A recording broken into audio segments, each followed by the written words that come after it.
lepo zdrav, lepo vas je videti na Svrku. Lepo vas je videti tudi zato, ker bom danes lahko delo in vse izzive, ki so na tej službi, na tem ministrstvu, predala v Angelikine roke. Tako da najprej res sem iskreno vesela, da je včeraj bila imenovana za ministrico naša Angelika Mlinar. Naju že kar nekaj let druži več stvari. Na začetku maj za hec.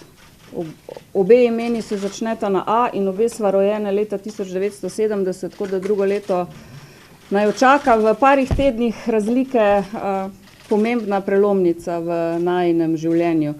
Poznam jo 6 let, spoznala sem jo kot Slovenko, ki je bila izvoljena v avstrijski parlament in prisegla v slovenskem jeziku, in mene je to tako ganilo, da sem jo takrat kot predsednica vlade povabila v Slovenijo na sestanek in sem danes še toliko bolj vesela, da se je takrat z veseljem odzvala. In vse od takrat naprej pravzaprav se najine politične poti niso več ločile.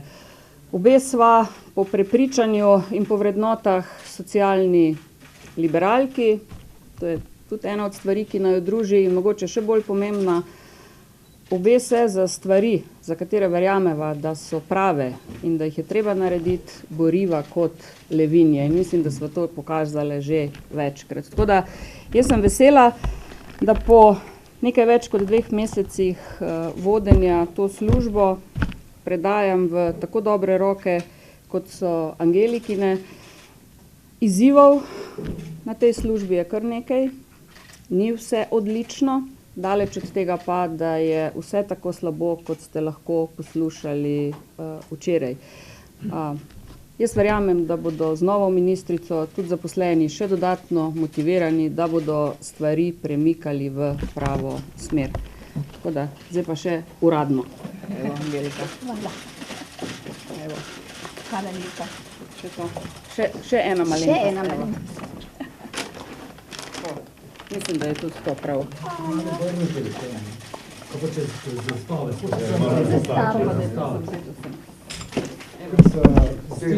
Ne, da, jaz mislim, da je to malo važno. Hvala.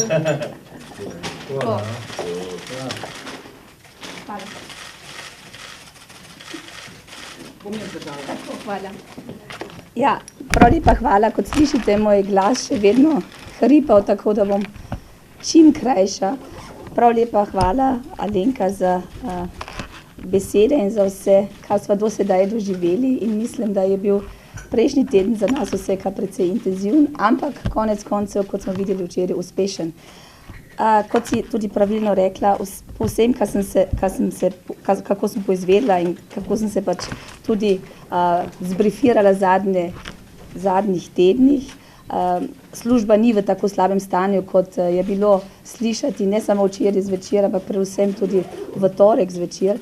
Izzivi pa so pred nami in je popolnoma jasno, kaj so tile veliki izzivi. To je črpanje, ki se mora pospešiti, in predvsem komunikacija med Svrkom kot managing authority in pa posameznimi ministrstvi, in to je tisto, kar je pač pred mano in kar sem tudi tako na zaslišanju rekla večkrat in tudi se jasno izrazila, da je to tista prva naloga, ki je na meni, da vzpostavim stik med Svrkom in pa ministrstvi in ugotovimo, pri katerih projektih so kateri problemi, zastoj in je treba nekaj spremeniti ali pa ne.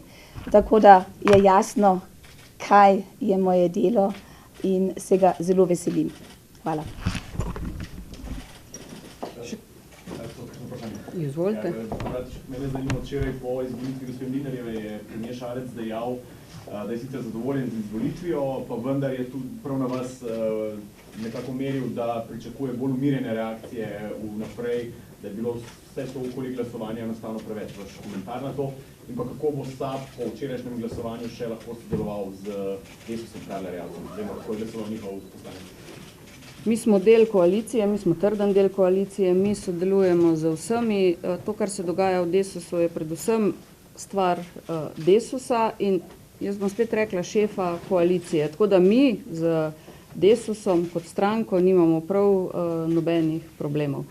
Kar se tiče pa včerajšnjega glasovanja, jaz sem neskončno vesela, da se je odvilo tako, kot se je odvilo. Hvala predsedniku vlade, če je naredil kak klic za to, da so se te stvari uredile tako, kot so se uredile. To je pa to. Jaz mislim, da smo mi ena od bolj umirjenih strank v tej koaliciji in tudi stranka, ki se pravzaprav od samega začetka drži koalicijske pogodbe. Zdaj imamo občutek, da počasi bomo že edini, ampak takšni smo. Če smo se nekaj dogovorili, zapisali, se bomo tega držali do konca, dokler bomo skupaj. Kaj ste si pa včeraj imela zapovedati z gospodom Erjavcem, ko so bile predstavitve poslanskih mnenj, predvsem burna polemika?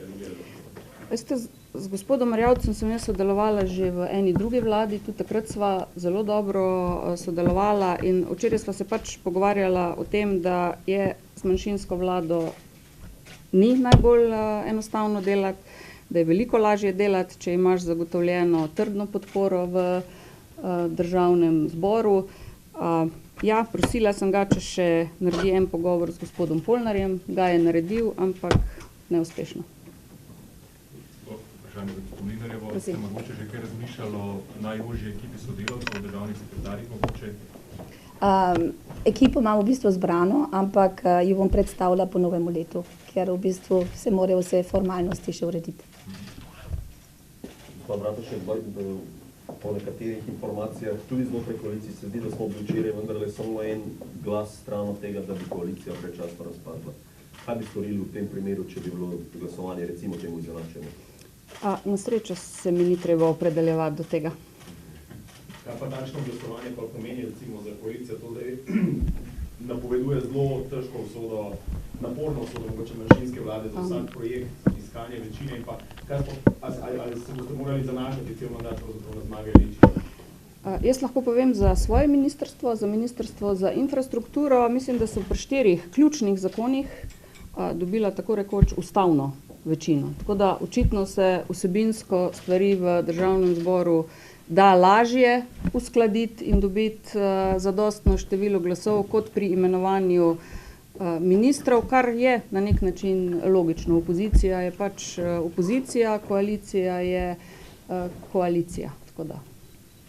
Ampak še enkrat, jaz sem vesela, da se je zgodba včeraj končala tako in da bo tudi to najpomembnejše ministrstvo v državi, ker tako zgleda ta zadnji mesec imelo, oziroma ne imelo, ima ministrico s polnimi pooblastili, ki je že zavihala rokave in akcija. Gospod Mlinar, ste si vaši bogati politični karieri kdaj predstavljali, da boste ministrica in to kar v Sloveniji? Ne. In kako se počutite danes? Ja, mislim, preden se začnem jokati, ne moram vam niti ne opisati. Mislim, da sem z vsem hripavim glasom to poskušala včeraj malo spraviti, v bistvu pač ubesediti. Ja, to je v bistvu pač občutek in vam tudi lahko povem, da dobivam razna sporočila, tako iz Slovenije, iz Koroške, ampak tudi iz širne Avstrije, pa tudi širne Evrope to zadevno. Tako da vam lahko povem, da je Slovenija to zadevno naredila en ogromen skok naprej. To je ena evropska zgodba, ki jo lahko vsi skupaj pišemo. Mogoče samo še, omenili ste kot enega od ciljev hitrejše, boljše črpanje evropskih sredstev. Morda že veste, imate kakšne načrte, kako to storiti? Ne, mislim, konec koncev moramo reči, da mora biti tudi uspešno črpanje. Črpanje je takšno, da kot je pač to tudi namenjeno v sami razpisni dokumentaciji, da ne govorimo samo o tem, da bomo hitreje in ne vem kar tako, površno to upravili. Tega ne bomo delali. Ampak gre za to, da črpamo pač denar, ki je na razpolago s ciljem za dobro ljudi in za dobro blaginji. Kako bomo to naredili? S tem, da bomo se enostavno pač bolje skomunicirali med sabo. To je vse, kar lahko v tem trenutku povem. Ampak da je nekaj jasno, meni gre samo za to, da se črpa in potem se pa vse podere, ker so napake. To se ne bo dogajalo. Še? Najlepša hvala. Jaz bom pa zdaj sam izkoristila še in vam zaželela lepe praznike in vse najlepše in najboljše v letu 2020. Lepo se imejte. Hvala. Mislim, da je tvoje. Hvala. Adijo.